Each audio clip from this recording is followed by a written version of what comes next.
when you hear that stat that one American dies every hour from oral cancer, it kind of like puts it in perspective, right? And with oral cancer specifically, it's like, even if the cancer doesn't take your life, it's devastating on your quality of life. Welcome to the Semidey Dental Podcast. We're here to provide you expert insights on how dentistry can improve your quality of life and extend your health span. I'm Alex Semidey, and I'm a practicing dentist, and I'll be your host, along with Jeremy Wolf. Enjoy the show.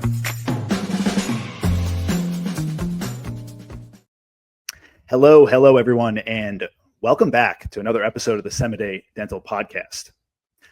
One American dies every hour from oral cancer. Just sit with that for a second. Alex, why is it that oral cancer is still flying so far under the radar today? Yeah, it's crazy, right? It's a sobering statistic. You don't hear a lot about it. You don't. Yeah. And honestly, that's shame on us, on the whole dental community, for not raising more awareness about oral cancer. And, its detection, its diagnosis, its treatment. It definitely doesn't get the same amount of play as prostate and breast cancer get, which are important for people to be aware of too. But man, when you hear that stat that one American dies every hour from oral cancer, it kind of like puts it in perspective, right? Mm-hmm. And with oral cancer specifically, it's like, even if the cancer doesn't take your life, it's devastating on your quality of life, right? Which really matters too. So we'll talk a little bit more about that, but yeah, it's an incredible statistic. And thankfully, we're raising more and more awareness. April is Oral Cancer Awareness Month. So hence why we're doing the podcast in April, to let people know about what they need to be looking out for and how their dentist can help. So speaking of that, what are some of the early warning signs, right? What are some red flags? What are some things that you can notice that would bring to your attention that there might be an issue that needs to get checked out? Yeah, so definitely anything in the mouth that is outside of the norm for you, right? Any irritation, any tingling or numbness, or anything that usually lasts more than a week or two is probably something that you may want to get checked out. I'll share an example with you. I personally I ate a bag of Doritos or something like that and kind of cut the inside of my cheek down where my gums are.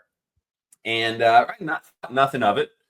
And that little cut kind of persisted and it lingered, and it was like a week and then 2 weeks and it was still there. And I was personally getting a little concerned at that point. So I went and had a buddy of mine take a biopsy and check it out and see what it was. And thankfully it turned out to be nothing. But that 1 to 2 weeks, generally the mouth heals very, very fast. So if you have anything going on that you've noticed, any red or white patches, certainly anything that's bleeding, anything that feels outside of the norm for a couple of weeks, is definitely something that we might want to get checked out. So even if you had, let's say, just like a common cold sore and it just didn't go away, that would be something that could potentially be an issue? So that's a really good question, right? With cold sores, people who get cold sores are very familiar with that process, right? Like they're familiar with the tingling that happens in the lip first and how it looks and how it presents. And it generally follows a very predictable course. So I wouldn't be too concerned if you have cold sores. If you get one, don't freak out if it lasts a week or two. You should definitely see it trending in the right direction though. Like, cold sores don't generally last weeks and weeks and weeks. So if you have one that doesn't seem to be following the normal progression, absolutely get it checked out. Because I will say, we're in South Florida, and living in sunny South Florida, the lower lip in particular gets a lot of UV radiation, which people don't really think about. So it is a common source, or a common location rather, for oral cancer, your lower lip, where the sun rays are constantly beating down on it. So, you don't really think about that too much. You don't really think about cancer, but not like on your lip, right? Exactly. And that's all it is, right? It's lip skin cancer. And that's what oral cancer is, right? It's just skin inside your mouth. So the same way we get UV radiation on the shoulders and can develop the skin cancers there, that can happen in the mouth as well. What about risk factors, right? Obviously, there's I'd imagine there's a genetic component, as with most cancers, but obviously lifestyle choices. Like who's most at risk for oral cancer?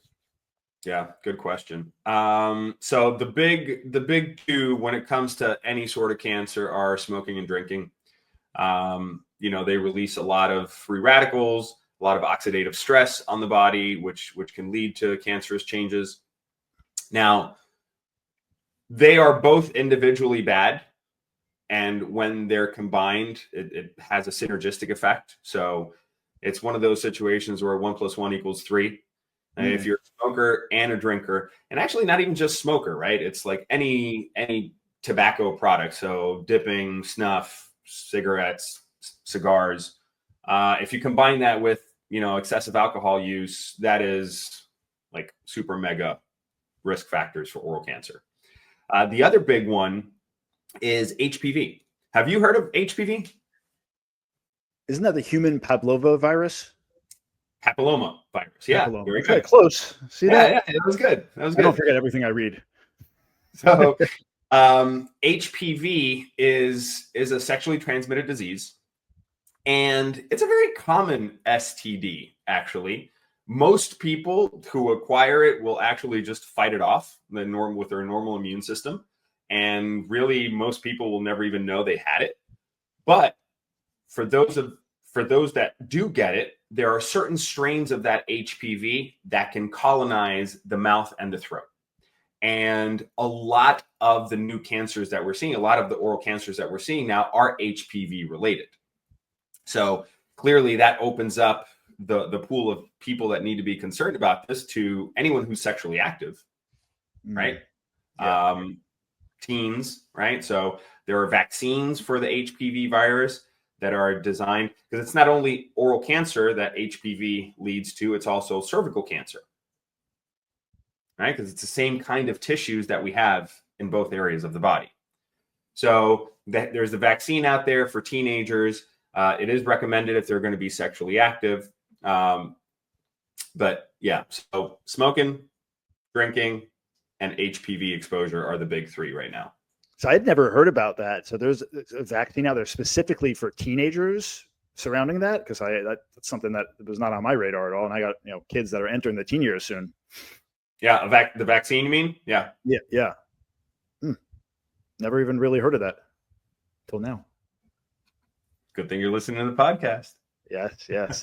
Something else that caught my attention. I was reading your blog on the same topic, and you talked a little bit about vaping, and that's something that's kind of been on my mind lately because as you know, my daughter about to turn 13. She's not vaping, But that being said, I'm hearing that even for a year now, in middle school, there's kids nowadays vaping. You see a lot of people kind of ditching cigarettes, which is great because it just seems objectively you'd think that smoking is worse than vaping, but I think the jury's out yet with vaping. We don't really know what the harm is. What's your take on vaping and as it pertains to this topic specifically? That's the truth. The jury is out. We're not entirely sure yet, what the outcome is going to be on all the research that's being done, because it's still relatively new, right?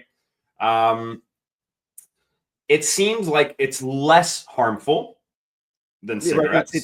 It seems like it is. It seems that way, right? It just feels like intuitively it would be, but who knows? But even beyond that, some studies suggest that the amount of damage that vaping does, like if you have your back against a wall and you are forced to either smoke a cigarette or vape, go with the vape. You're probably safer out of those two choices, right? But I can imagine, though, I don't smoke or vape, but I can imagine that it would be easier to vape a lot more than smoke. It's like most places you can't smoke. You got to go outside to smoke. It's not socially acceptable. But vaping, like you could just pull the vape out all day long and just keep puffing on it. I imagine like the concentration you'd get could be potentially lethal. That's a really good point, right? The access to vaping is more ubiquitous than with smoking, right? With smoking, you got to take a smoke break. You got to go outside. Generally, have to like walk 50 feet away from the building, right? There are so many impediments to lighting up that cigarette compared to just pulling out your vape pen, right?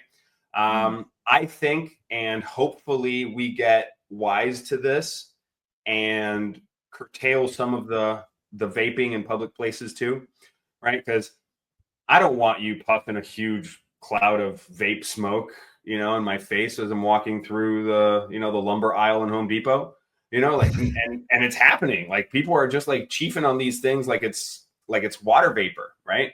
And there are chemical compounds in the vapor that you're ingesting, that you're blowing out, that aren't necessarily healthy. Yeah, it's just not as noxious as cigarette smoke, so it's more socially acceptable. It's like flavored. Oh, and it smells like cherry flavor, right? So it's like, oh, this can't be bad. Meanwhile, it's entering your body. Please, let me inhale your vape smoke. Exactly. Yeah. Exactly. But there is research that came out of USC that shows that there's, like, at the cellular level of your mouth, changes in the DNA composition in response to vaping. Yeah. So it is having a profound effect on the cells in the mouth. And we just don't have studies that link one thing to oral cancer yet. Right. Yeah. But I think in the next couple of years, that research is definitely going to be coming out. Well, it can't be great, right? Like, sure. I mean, if you do it like anything else, anything in moderation within reason, but if you're puffing on that thing day in, day out, it can't be great, man. Yeah. It's got to have some long-term bad effects on you, man. Yeah. No such thing as a free lunch, right? Yep. This next thing, this should seem fairly obvious, but it's important to shine a light on it. And like, why are regular dental visits so critical in all of this? It should seem obvious, but I think there's a lot of people, myself included, that we avoid the dentist, right? We, as long as I can put it off. I mean, I don't. Sorry to say, I don't love going to the dentist. I think there's a lot of people out there that just kind of they don't see anything wrong. There's nothing on the surface that shows there's an issue, and they just put it off until it becomes a problem. Right. So, like, talk a little bit about the importance of regular dental visits, specifically for oral cancer. Yeah, absolutely. And I'll make a quick note here. I am routinely surprised by how surprised patients are. Routinely surprised by how surprised. By when we do our oral cancer screenings as part of our initial consultation, our initial visit with every single patient is to do an oral cancer screening, and we do it once a year thereafter when they come in for their normal hygiene visits. Now, it's crazy to me how many times people are like, I've never had this done. No one's ever talked to me about oral cancer or what we need to be looking for or things like that. So let me just kind of run you through what an oral cancer screening looks like, right? So it's a very simple process, takes less than a couple of minutes, and there's three components, right? So number one, we're going to feel all the lymph nodes associated with the mouth, from the neck to behind the ears, around the side here, underneath the jaw. We're going to feel all of these areas to make sure there's no lumps, bumps, masses, right? That everything feels normal, okay? Then we're going to do the same thing, feel inside the mouth, all of the tissue inside the mouth, the floor of the mouth, the sides of the tongue. We're going to look and feel at all of that to make sure that there's nothing that shouldn't be there, right? Mm-hmm. And then at the office, we also have a special technology called fluorescence. It looks like a little mag light on steroids, right? And it shines a very powerful light that when it's shined inside the mouth, healthy cells in the mouth will reflect this light in a certain way, and precancerous and cancerous cells won't reflect the light. So we'll see dark, shadowy outlines in areas where the tissue is a little suspicious, right? And that's not necessarily a diagnostic, right? Like, we're not saying, okay, this tissue looks suspicious under the light, it's cancer, but it gives us a target to evaluate further, right? And with this light, we'd be able to catch things that way before we'd see it with the naked eye, right? So catching something early with the naked eye is huge. If you can catch it before you'd be able to even see it, that's amazing, right? That will dramatically transform your experience having to deal with whatever it is with the oral cancer. Yeah, that probably speaks to the fact, and I could be mistaken, but I'm just kind of speaking out loud here. When it comes to something like oral cancer or, I guess, skin cancer, or at least I don't hear a lot about oral cancer, but I hear a lot about skin cancer. It's something that is generally caught earlier than something that lives internally. So I guess there's less lethality from it. And is that accurate? Because there's more like presentable warning signs where you wouldn't necessarily notice if it was internalized. Yes and no. Okay. So really what makes cancer a problem, right? Well, a lot of things make cancer a problem, but what's really insidious about it is that it's generally painless, right? So you don't really feel anything happening until it's very, very advanced. And at that point, it's a huge problem, right? So little things in the mouth, like a little cut or a little swelling or a little tingling, these things can be the warning signs that this thing is advancing. And it's just easy to sort of, discount and like, oh, it's probably something else. It's nothing, right? Honestly, especially folks in our demographic, right? Middle-aged men, we love to bury our head in the sand for everything. Mm-hmm. Women take a much more proactive approach, generally speaking, right? If they notice something, they want to get checked out. They want answers. We tend to be the opposite. We tend to, oh, it's nothing. I got a million other things. I can't be bothered with that. And man, we end up paying the price, right? Because we end up going to get things checked out when it's just further down the road. And had we gone 6 months earlier, it would have been a totally different ballgame. Mm. Yep. Yeah. Are you guilty of that, Mr. Wolf? Because I sure am. I am, brother. It is guilty as charged. Guilty as charged. Another thing that stood out for me in the blog you wrote was this maybe I'm pronouncing it wrong, salivary diagnostics. Yeah, perfect. Look at you go. There you go. So like how is that changing the game for you guys? Yeah, no, the game's changing a lot, and it's changing fast. And with the incorporation of AI too, I feel like medicine and diagnostics in general are going to be revolutionized in the next, 2, 3, 4, 5 years. But as it pertains to the mouth specifically with salivary diagnostics, you literally spit in a cup, and now we're able to put it under a microscope and analyze and see a whole new world, right? Like we can actually see things that might mean that you have cancer, right? Just from simply analyzing the saliva. We don't need to take biopsies anymore. Let me rephrase that. We won't need to take biopsies anymore. We're not quite there yet, as excited as I may be. But currently in the market today for HPV-related cancers, there is a diagnostic salivary test already. Right? What sorts of things are you seeing in that test that would lead you to believe that there is an issue? So different markers, different cancer markers, and DNA changes that would be a result of having oral cancer, right? And as I said, right now it's FDA cleared only for HPV related cancers. But I believe next year they're being cleared for non-HPV related cancers and cancer screening. And down that line, we're just going to be able to just very simply spit in a cup and test for a multitude of different conditions and pathologies and be able to catch things way earlier than we were in the past with a fraction of the invasiveness and cost. Yeah, man, that's absolutely huge. I'm curious about treatment options. This is something that's been on my mind for a while now with cancer, generally speaking. And it's why is it that it's so difficult to treat? Why is medicine unable to find a way to fight this that's not as messy as it is right now with chemotherapy and everything? Like, what types of treatments are available for oral cancer? And also, more generally speaking, why do you feel it is that it's just so difficult to find a cure for cancer? Well, I feel like that's a huge rabbit hole question, right? But on the very surface level, what we have available to us right now, right? And we'll talk about right now, things are evolving quite a bit. But as of 2-3 years ago, we had, surgery, cut it out. We had radiation and chemo, blast it out. Radiation was a little more targeted. Chemo was basically full body, right? Just nuclear war, right? And hopefully we kill more of the cancer than we do of the patient, and they can live to fight another day.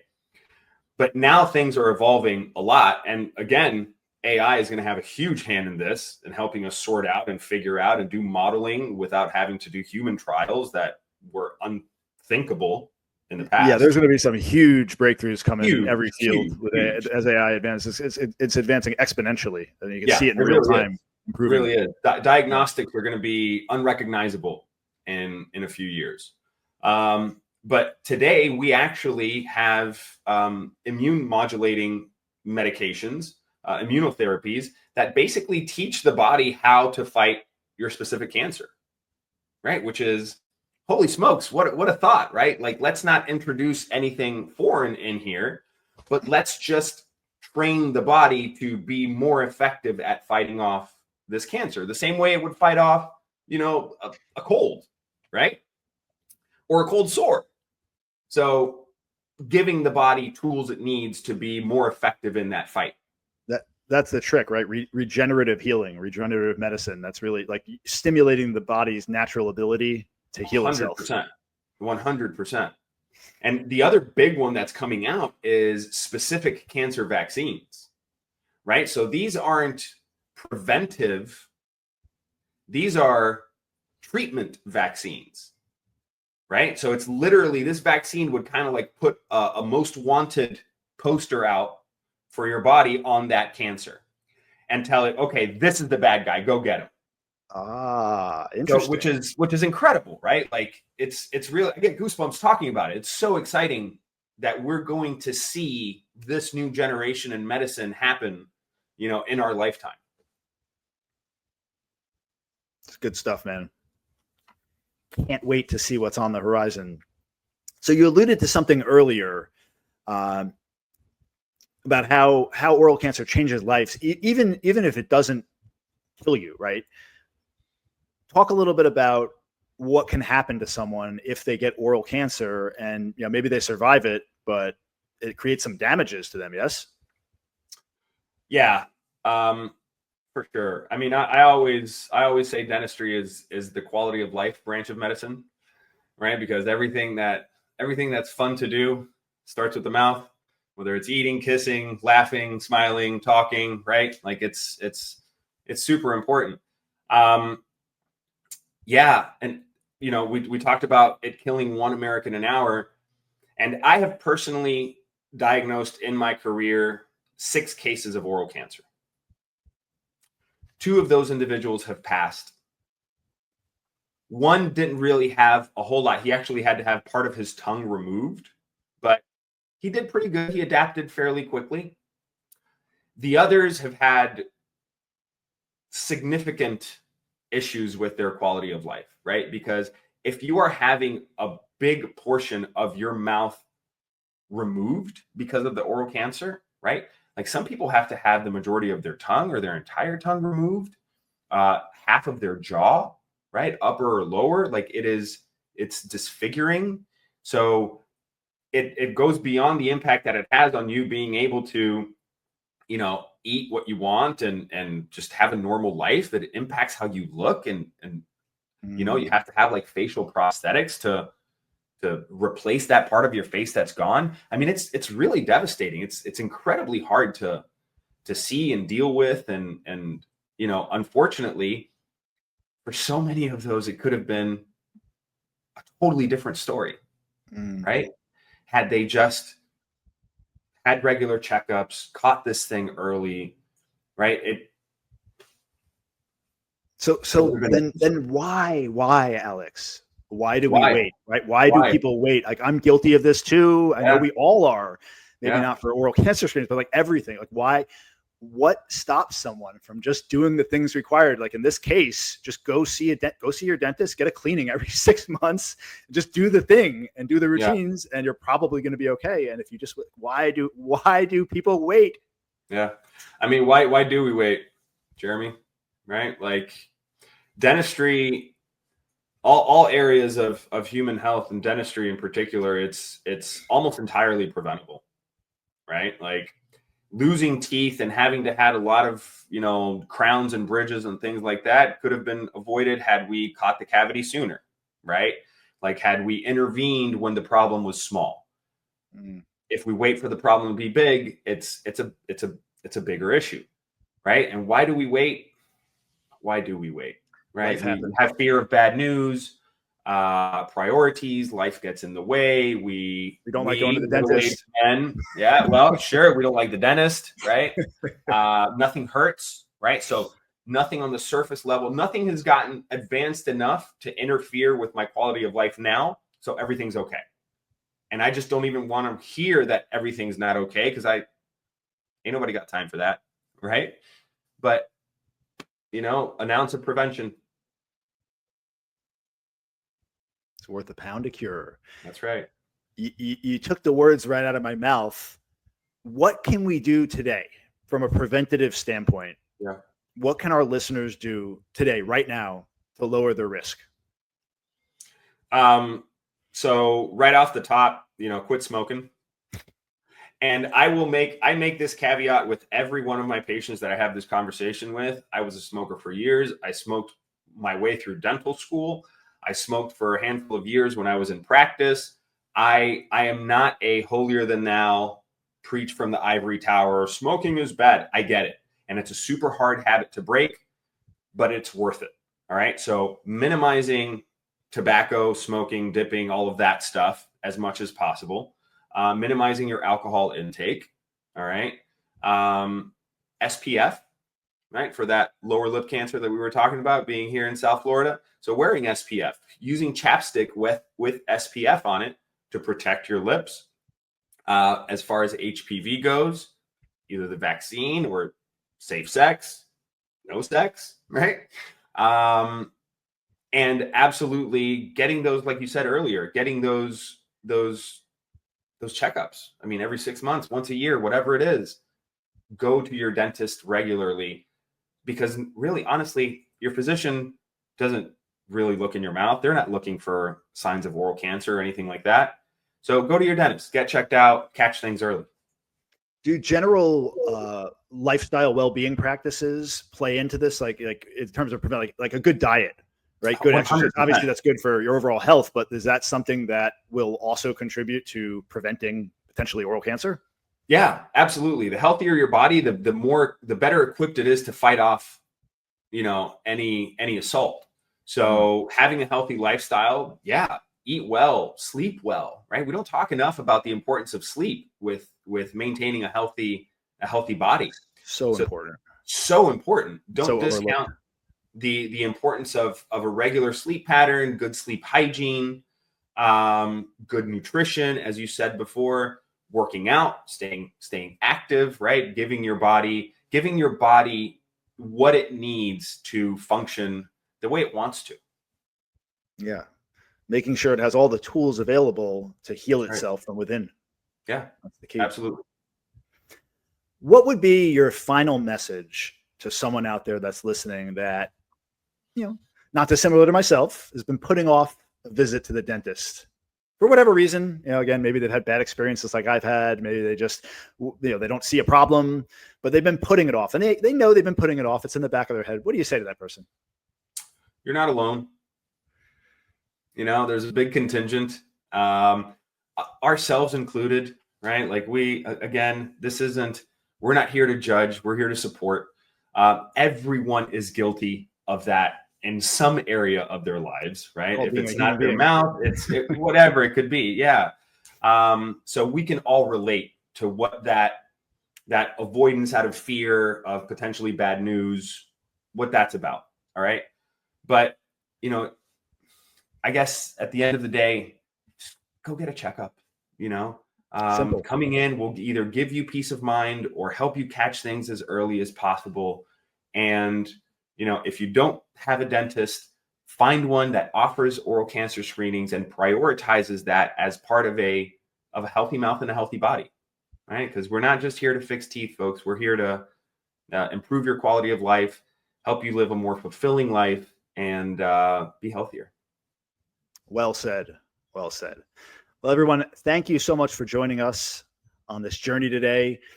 If you found this content useful, don't forget to like, subscribe, all that fun stuff. And if you've had your own personal experience, whether yourself, somebody close to you that struggled through oral cancer, let us know about it in the comments. We're interested to hear your thoughts and your feedback.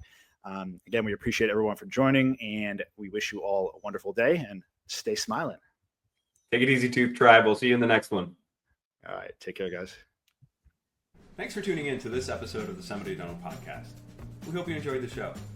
Don't forget to subscribe, leave a review, and follow us on social media for the latest episodes. You can find us at Semidey Dental. If you have any questions, feel free to reach out. We're always happy to help. Until then, keep smiling and stay curious.